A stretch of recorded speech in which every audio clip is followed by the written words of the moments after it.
កុំភ្លេចគ្រូកុំយកឈើពុកមកធ្វើចន្ទាកុំធ្វើដំណើរដោយឥតគោលដៅ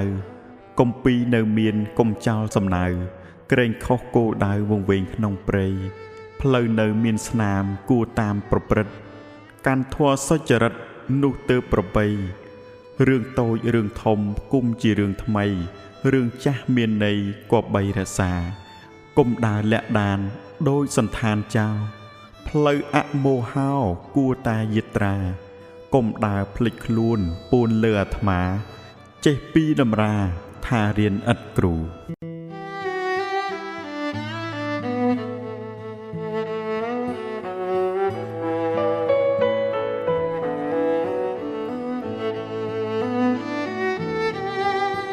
កុំភ្លេចបរលោក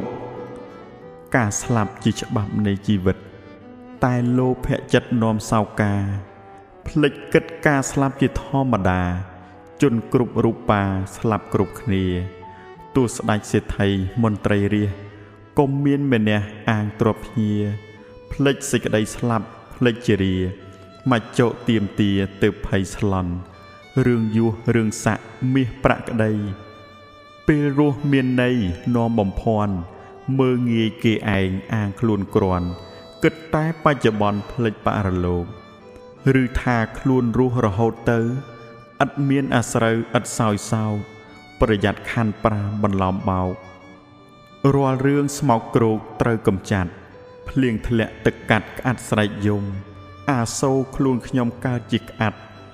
ពុំបានធ្វើបន់ត្បិតជាសัตว์តែមិនបំបត្តិលួចប្លន់ទេ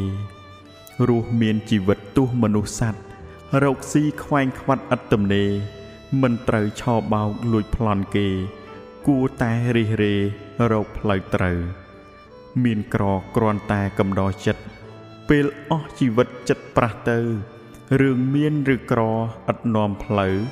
អ្នកដែលនាំទៅគឺផលកម្ម